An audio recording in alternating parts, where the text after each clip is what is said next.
Queria de antemão agradecer a todos os 25 usuários que estão. Queria de antemão agradecer a todos os 25 usuários que estão aqui conosco. 29 agora. E vamos para a nossa leitura compartilhada. Arabesco. Arabesco de árabe? Que é um pouco arabesco. Arabesco. Arabesco. Arabesco. Arabesco é a forma de decoração artística que consiste em decorações de superfície baseadas em padrões lineares e rítmicos de rolagem e entrelaçados de folhagem e gravura. Meu Deus. Sabe o que é um arabesco, gente? Aquelas pontas.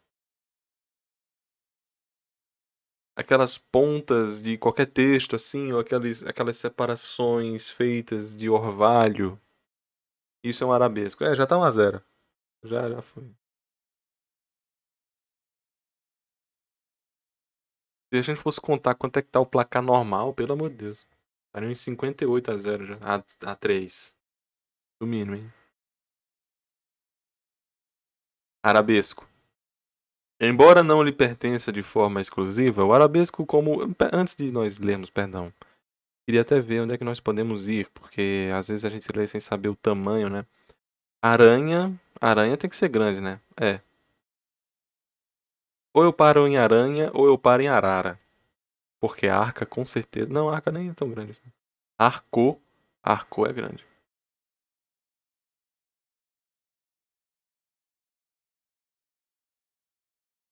Aranha... Bom, vamos a arabesco, arado, aranha e arara. Eu acho que pro corte, que a gente geralmente bota um 3, é melhor a gente fazer só até aranha. Aranha.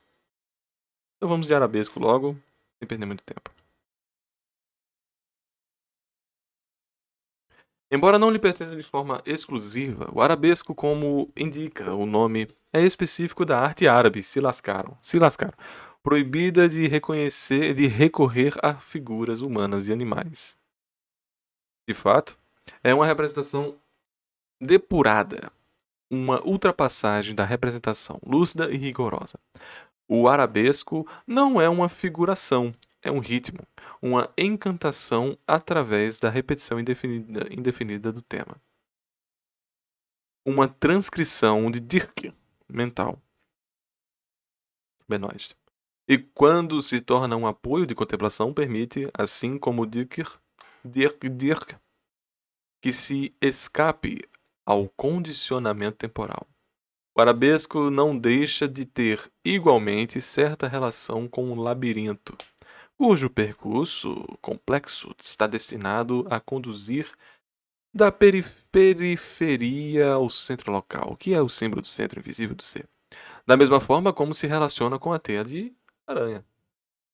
Embora possuindo ritmo manifestamente diferente, que engraçado, a representação dos movimentos naturais da pintura chinesa de paisagem através de uma série de curvas lineares repetidas não deixa de ser também uma forma de arabesco. O grande segredo da ornamentação árabe é o arabesco. Nele podem ser discernidos dois elementos constantes. Por um lado, a interpretação da flora, folha e, sobretudo, caule. Por outro, a utilização ideal da linha. Dois princípios. O primeiro de aparente fantasia, o segundo de estrita geometria. Daí dois procedimentos, al-Rami e al-Qaid. O traço reto com um jato e um laço. E o laço. O arabesco corresponde a uma visão religiosa.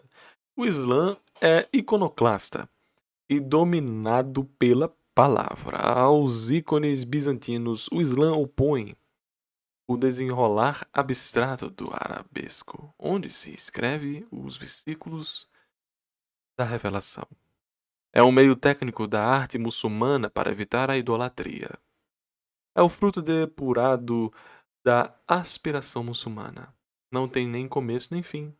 E pode, e não pode, aspirar a nenhuma dessas duas coisas, pois busca aquele que é a um só tempo, segundo o Corão.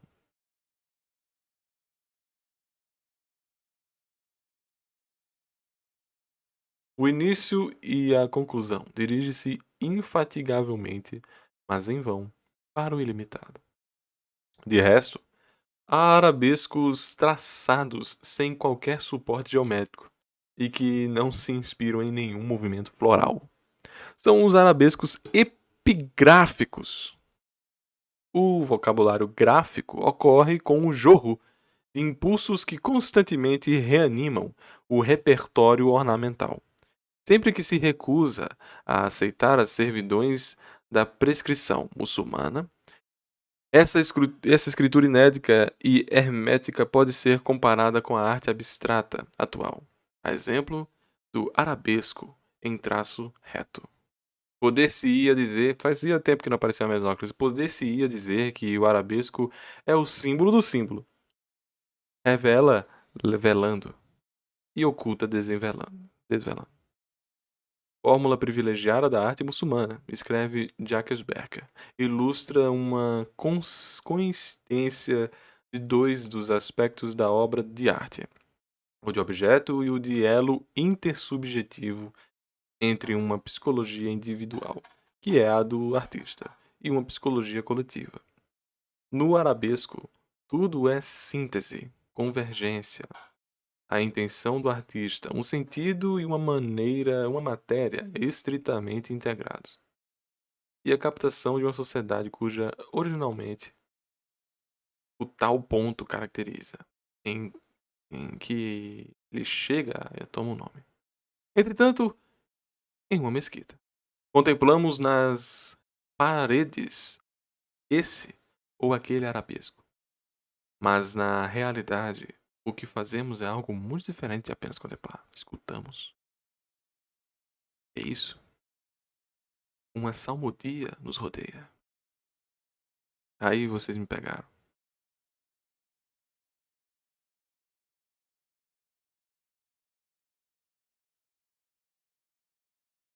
Como assim? Tá com o jogo? Eu mudei o título.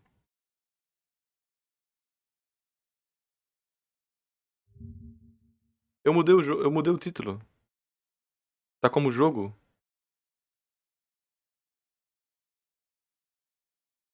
Ah, cara, isso aí não vai dar pra mudar agora.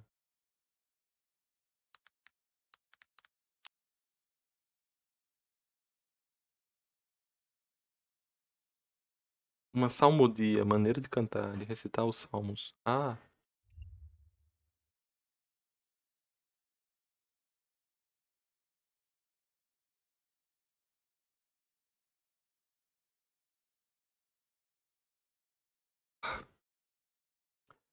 se somos crentes, deciframos tanto quanto possível as fórmulas inscritas.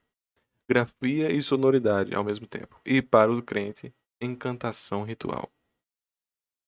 Estamos subjugados, como num fogo cruzado, por tudo aquilo que no arabesco é beleza sensual e, ao mesmo tempo, frase corânica, sublime clareza.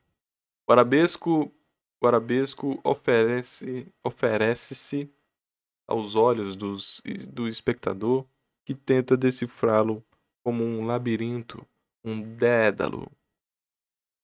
O que busca o artista é ocultar e ao mesmo tempo revelar a sentença corânica e assim despertar simultaneamente a emoção de uma beleza e de uma verdade que seria, sobretudo, um compromisso com o longínquo, certo? Arado. Não vou botar a imagem de novo de arado, porque é só, né?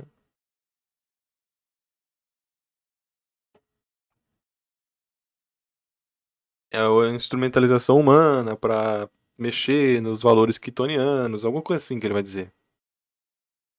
Mas arar é um mecanismo para que possa germinar. Ah, meu Deus. Pode ser que ele até fale antinômio, antimônio. Ah, é um antimônio alquímico. Tal. Acertei o nome, né? Antimônio. Antimônio, também chamado de estíbio, elemento químico. Ih, errei, hein? Alguém lembra como é que era o nome da alquimia? O penúltimo estágio da alquimia? Não era antinômio?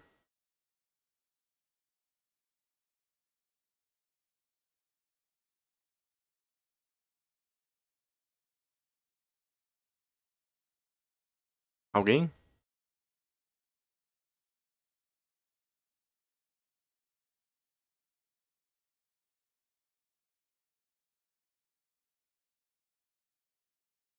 Tão mal, hein?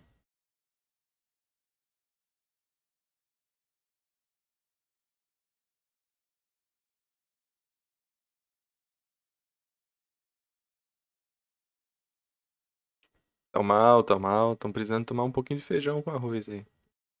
Vamos só ver arado então.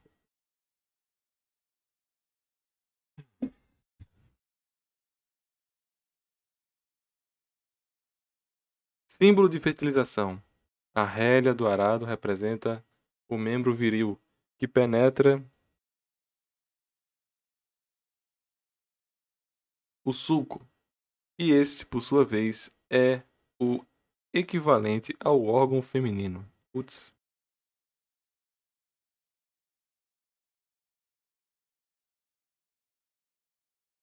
Passar o arado no solo é unir o homem e a mulher. O céu e a terra. O nascimento é como uma colheita. Na China, no início do seu reinado, o imperador costumava traçar um sulco na terra, como sinal de tomada de posse e de fecundação do seu império. Na epopeia indiana, Rama, desposa, cita: "Ah, o arado e a enxada simboliza, bem como a maioria dos instrumentos cortantes, a ação do princípio masculino sobre a matéria passiva, portanto fêmea. Examinaremos em outro verbete a significação geral da lavoura. E aí a gente passa lá para frente, né? A identificação do arado ao órgão gerador é ilustrativa, observou Missade Eliot, pelo parentesco linguístico entre a palavra langala, arado, e a palavra linga, ambas derivadas de uma raiz que designa ao mesmo tempo enxada e o falo. Falo fálico, né? Vocês sabem o que é falo, né? Essa identificação pode ser encontrada em diversas línguas austroasiáticas. Na Índia, o arado é essencialmente o atributo de Balarama, Rama, o forte, avatar de Vishnu e irmão de Krishna, símbolo de virtudes da região. Embora sem dúvida, sobretudo, do domínio da terra. A tradição Upani, Upanisádica, a tradição Upanissádica. Upanishads, também grafados, são partes escritas do Shrit hindu, sim, que discutem religião e que são consideradas pela maioria das escolas hindu como instruções religiosas. Ah, tá. Também, ah, tá.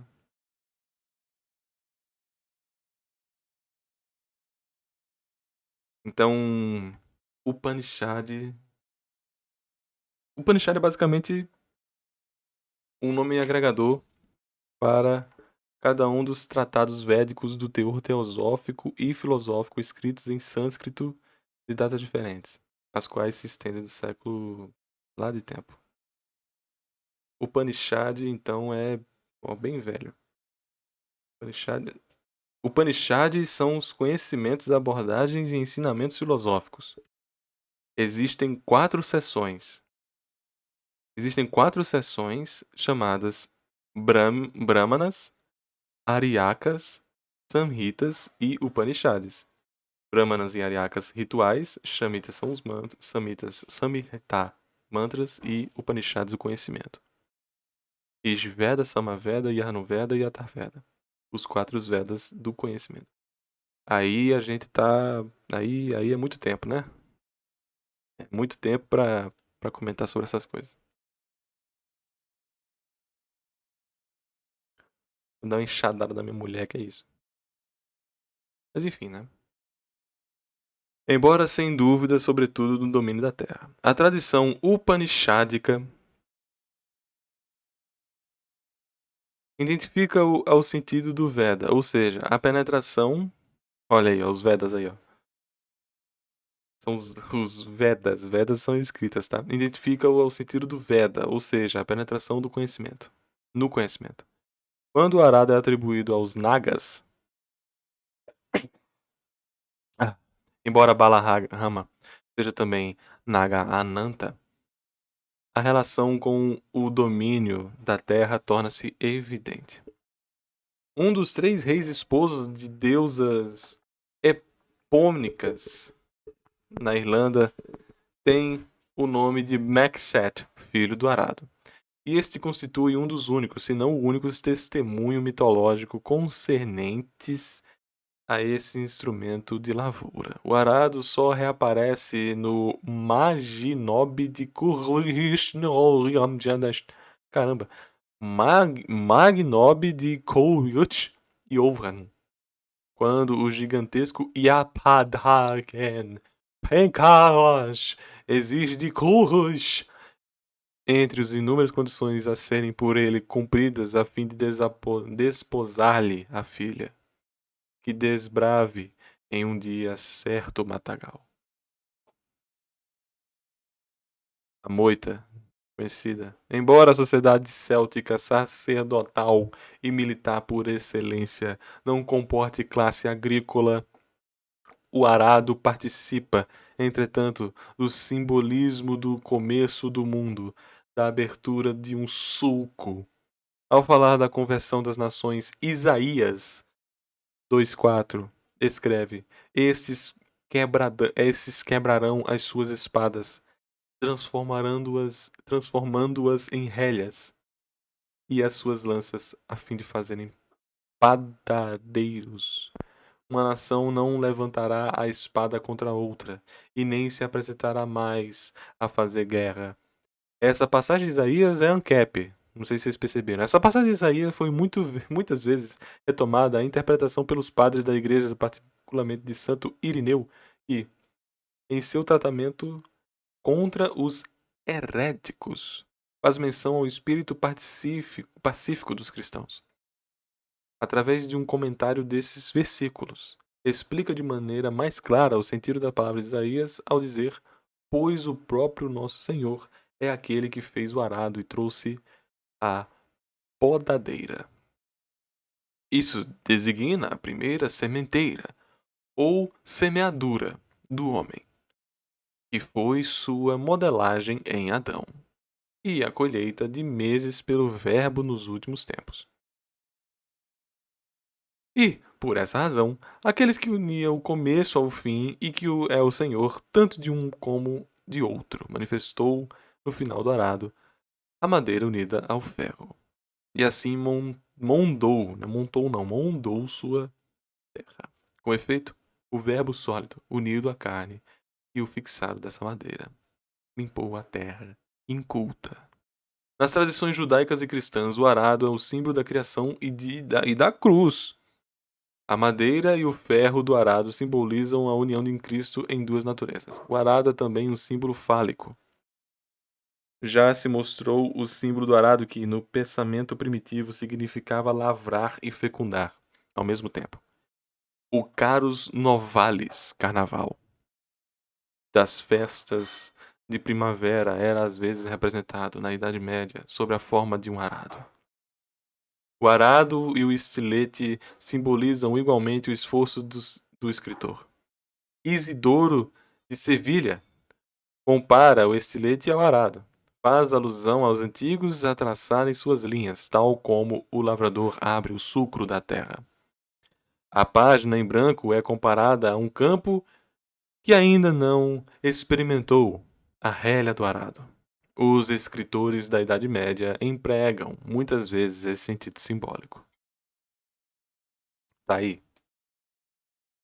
E eu dizendo que não tinha muita coisa, né? E eu dizendo que não tinha tanta coisa assim.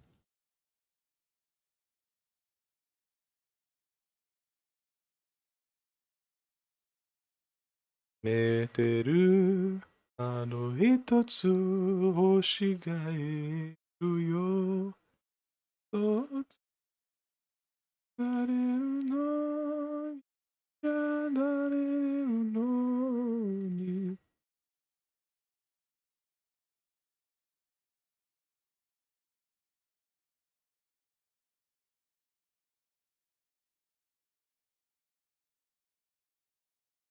Vamos lá, gente. Aranha. Agora aranha dá pra fazer a brincadeira, né? Aranha, quer que vocês, escutando aqui pela primeira vez, dia 5/4, porque hoje tem mais uma live, né, gente? Hoje tem mais um live. O que vocês pensam ao escutar e ao imaginar aranha valendo? O Tanikawa Kenji falou Homem-Aranha.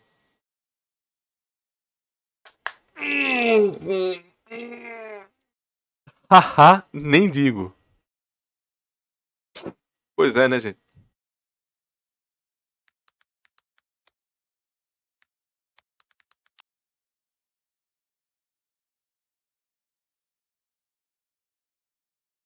Parece que alguém tem um. Parece que alguém tem uma mente muito fértil.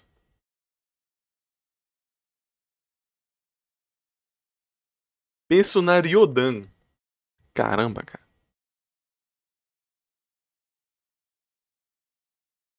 Penso na Ryodan.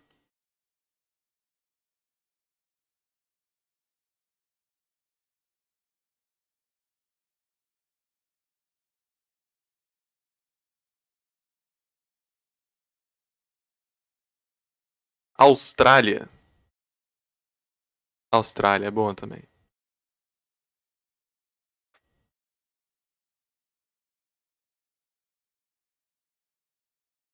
Lembro do boss de Dark Souls.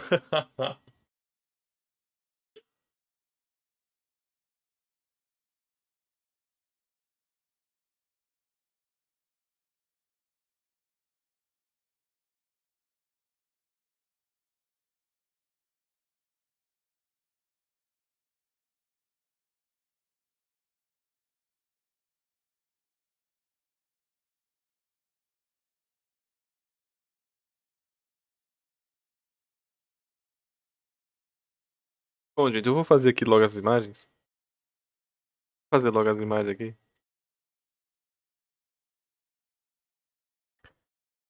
Pam, pam, pam, pam, pam, pam, pam, pam, pam, pam, pam, pam, pam, pam, pam, pam, pam, pam, param, pam. Pam, pam, param, pam, param, pam, pam, pam, param. Pam, pam, param, pam, pam, pam, pam, pam, pam, pam, pam, pam, param. Pam, pam, pam, pam, pam, pam, pam, pam. Cara, eu tô tentando salvar as imagens, mas todas as imagens são arquivo WERJ. Aí fica difícil. Arquivo WERJ, URBP, todos são URBP, cara. Que ódio. Finalmente um que não é URBP, cara. Que ódio. Perdão pelo tempo. Imagem.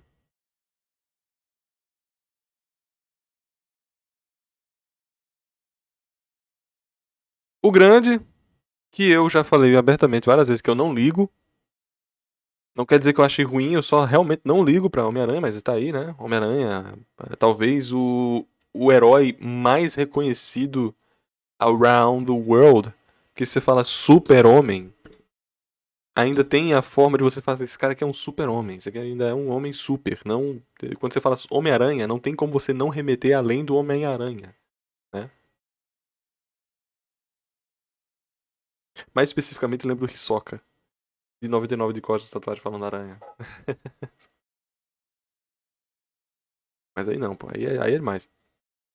O outro que o nosso querido amigo lembrou ali é a forma pejorativa de chamar, né? A perseguida. É, vamos dizer assim, né? Tá aqui. Qualquer coisa aí, ó, tá aí. Assim se faz na joviedade, né? A gente tem uma mente muito fértil. Eu não falei nada, não, tudo bem. Mas eu pedi para que vocês me trouxessem a imagem que vem a vocês antes de falar qualquer coisa, é a imagem que vem a vocês. E aqui tem uma espetacular, cara. A aranha Trip Donkey Kong, é a primeira coisa que veio na minha cabeça. A aranha de tênis, muito dripada. Top 10 designs de personagens de videogame. É essa aranha dripada de Donkey Kong, cara.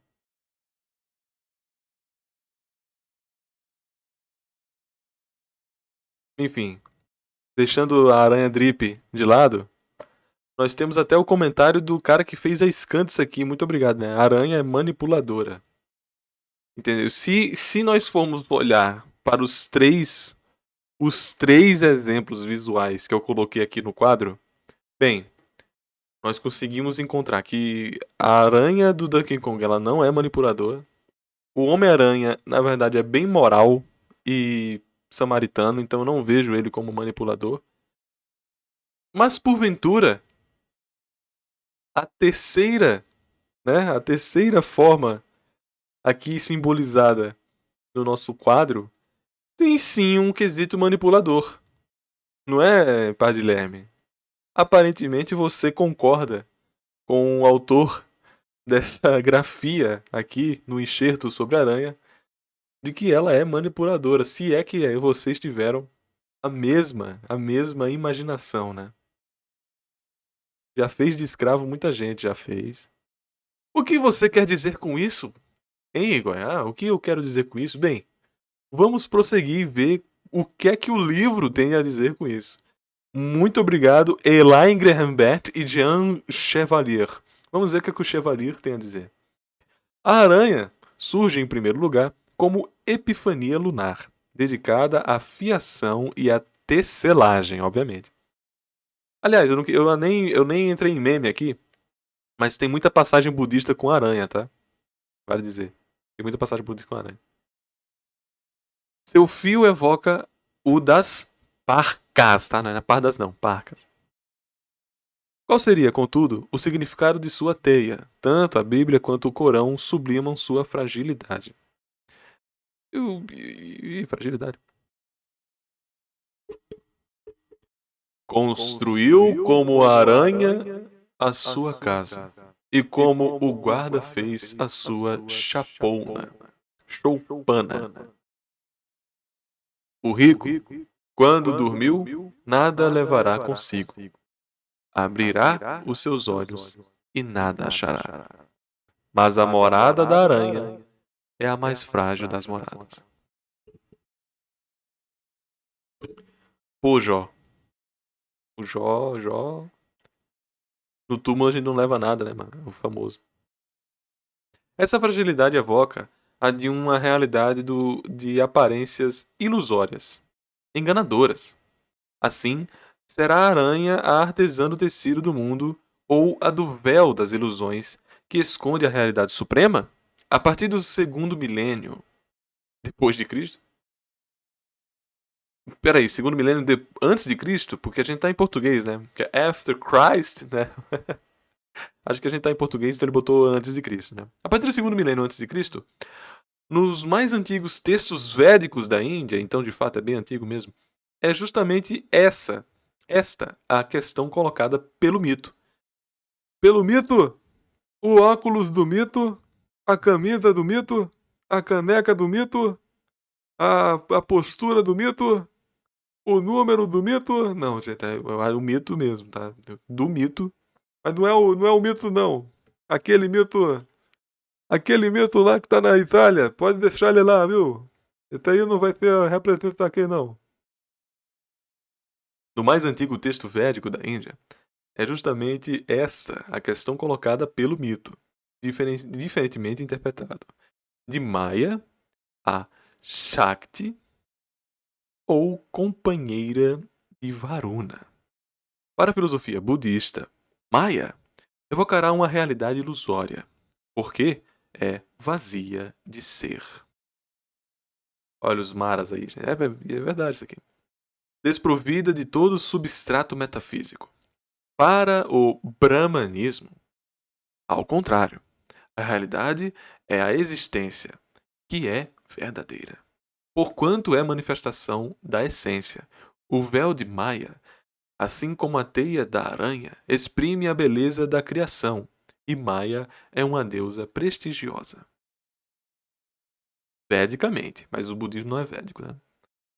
Essa dialética, de onde provém a ambivalência simbólica da aranha, situando-a no centro da problemática do hinduísmo e do budismo, é igualmente a dialética essência contra existência, que encontramos formulada bem no início da cultura mediterrânica, se atentarmos para a organização do mito de Aracne.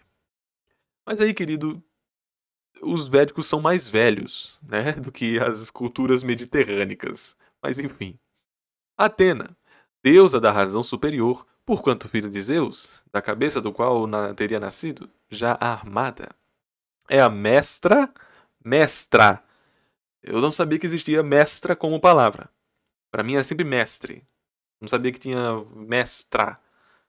Enfim, é a mestra e patrona da arte de tecelagem. Aracne, jovem Lídia e simples mortal. É exímia nessa arte. Por isso mesmo, ousa desafiar a divindade. Instalam-se ambas frente a frente, diante de suas respectivas tarefas. Atena aborda os 12 deuses do Olímpio, em toda sua majestade, e, nas quatro pontas de seu trabalho, evoca os castigos sofridos pelos mortais que ousaram desafiá-los. À guisa de resposta à sua imagem transcendental de uma realidade superior, proibida aos humanos, Aracne põe-se a representar em seu bordado os amores dos deuses por mortais. Atena, sentindo-se ultrajada, golpeia a jovem com sua lançadeira. Aracne resolve, então, enforcar-se. Atena poupa-lhe a vida. Porém, metamorfoseia na aranha. Que para sempre há de se... Caramba, cara. Coitada da mulher. Que para sempre há de balançar-se na ponta de seu fio. Não resta dúvida de que o desafio feito pela mortal, a deusa que algo lhe sartriano. Tá. Sartra. Pela mortal, a deusa de algo de sartriano. Pois coloca este mundo adiante do outro, subordinando o próprio Olímpio às paixões humanas. A aranha cuja teia hoje em dia pouco ou nada significa, simboliza, nas lendas, a derrota de um mortal que pretendeu rivalizar com um deus. É a ambição demiúrgica. Eita porra, é a ambição demiúrgica punida. Assim, toda a simbologia da aranha está contida no fundo cultural indo-europeu, cuidado, sujeito a inúmeras interpretações, e se pode encontrar disseminadas, isoladas ou separadas a uma infinidade de áreas culturais. Por isso mesmo, e conforme os diversos povos, a aranha pode representar a criatura cósmica, a divindade superior ou demiurgo. Entre os povos da África Ocidental. Fazia tempo que não citava o povo da África. Porque, por exemplo, existe a crença de que foi Anassé, a aranha, quem preparou a matéria dos primeiros homens, criou o sol, a lua e as estrelas. Depois, Niamé, o deus do céu, insuflou a vida no homem. Assim, a aranha continua ocupando a função de intercessora entre a divindade e o homem, como um herói civilizador. Ela traz os cereais e a enxada. Outros mitos da Micronésia. Micronésia fica perto de Filipinas. Fica perto da Indonésia, né? Micronésia. Apresentam Nahor, o Senhor, sob forma de aranha, como o primeiro de todos os seres, o Deus Criador. Os Achates fizeram da aranha um deus primordial. O homem foi criado por uma grande aranha. Certa lenda de Mali descreve-a como sendo o conselheiro do Deus Supremo. O homem, um herói criado que. Pera, desculpa. Um herói criador que, disfarçando-se em pássaro, alça voo e cria, às escondidas de seu amo, o sol, a lua e as estrelas. Depois regula o dia e a noite e faz nascer o orvalho. Tecelã da realidade, ela é, portanto, senhora do destino. Novela boa, guys, novela boa. O que explica sua função divinatória, tão amplamente atestada ao largo do mundo, entre os Baumans dos camarões. Camarões? Acho que é de camarões mesmo. Por exemplo, a aranha Migala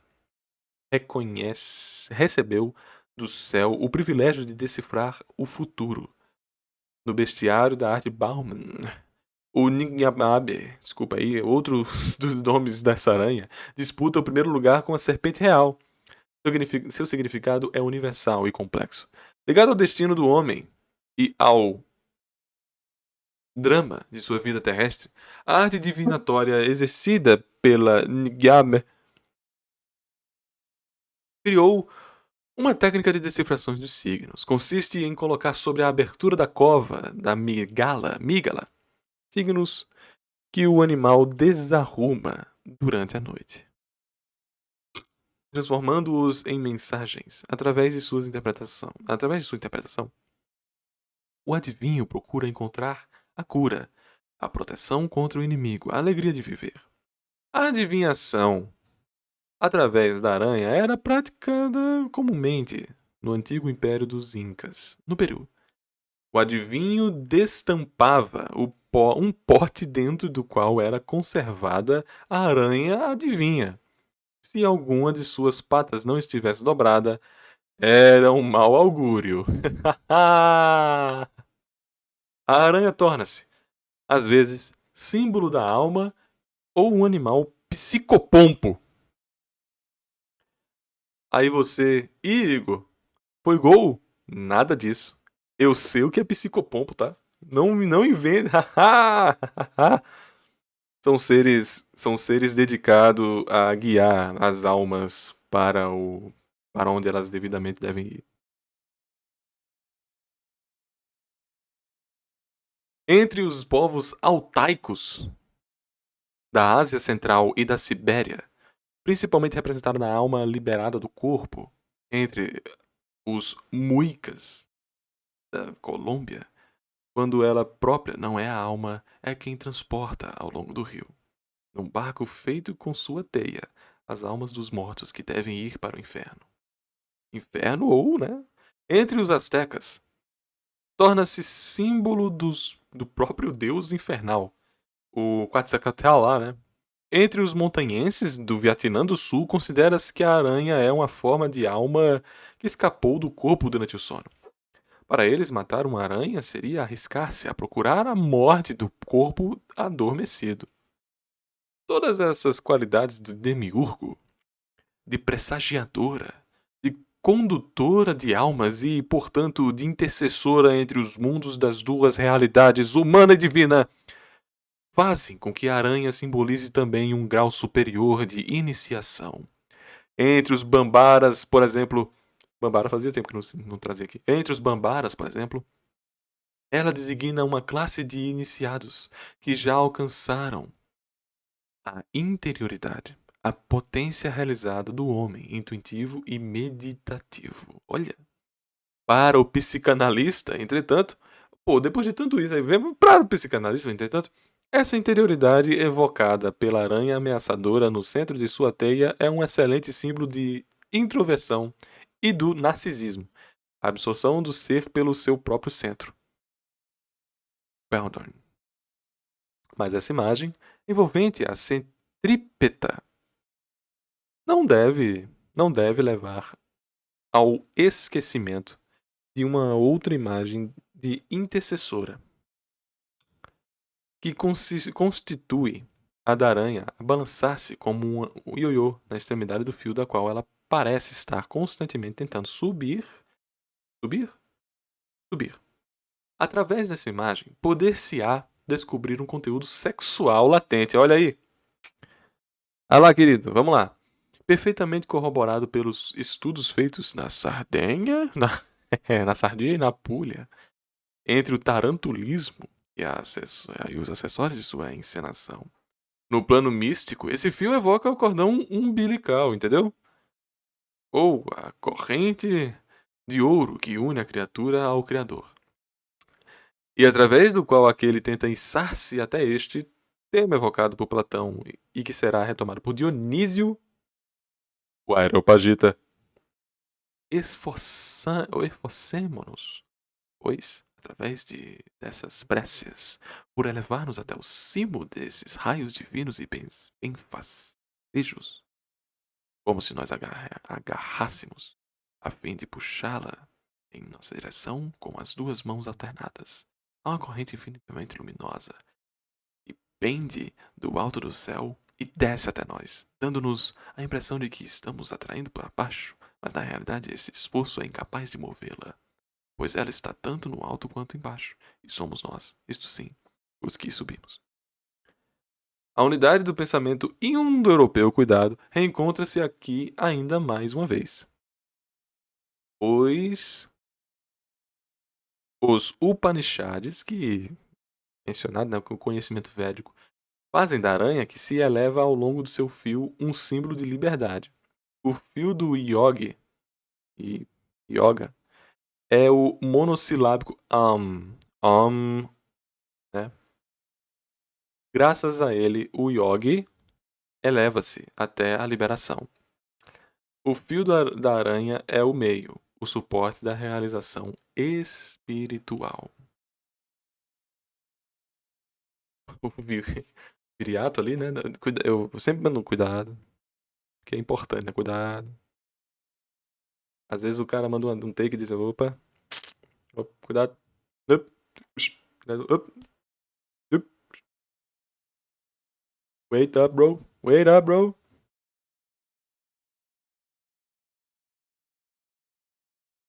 Só queria dizer que esse valor centrífugo, tá? Que eu vou falar a verdade aqui, tá? Tô nem brincando. Esse valor centrífugo da aranha também é da suástica, que a Omotemandi, que eu uso. Sentido centrífugo dela, de encontro ao centro da teia, da tecelagem.